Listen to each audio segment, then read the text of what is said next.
Hi viewers, welcome to Rasavin's Way. Today I am going to make Alu Vadi, not like the normal Alu Vadi we make. I have already posted the recipe. Here I am making it in a different way.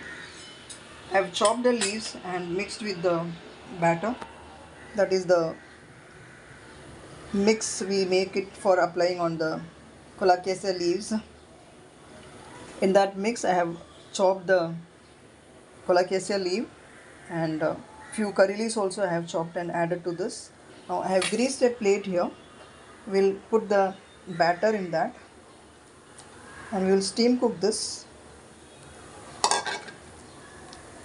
Spread it.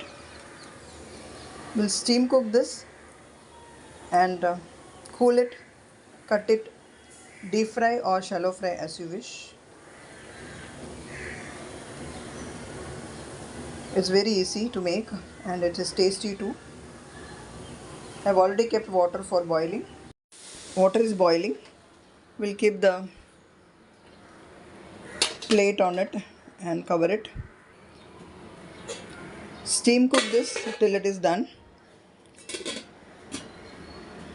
Maybe around 20-25 minutes. Check the same by inserting a knife in it.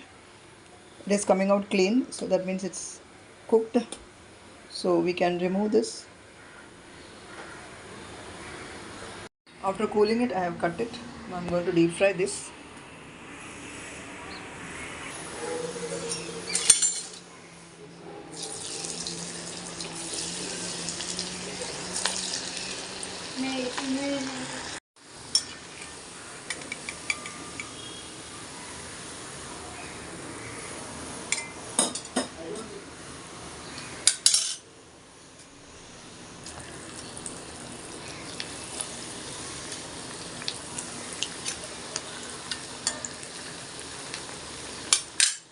This way also you can make the aloo vadi. It's very easy. The aloo vadi in this method is also ready. Thank you so much for watching the video. Subscribe to my channel, like, share and comment. Eat healthy, stay healthy. See you soon with another interesting recipe. Till then, bye bye.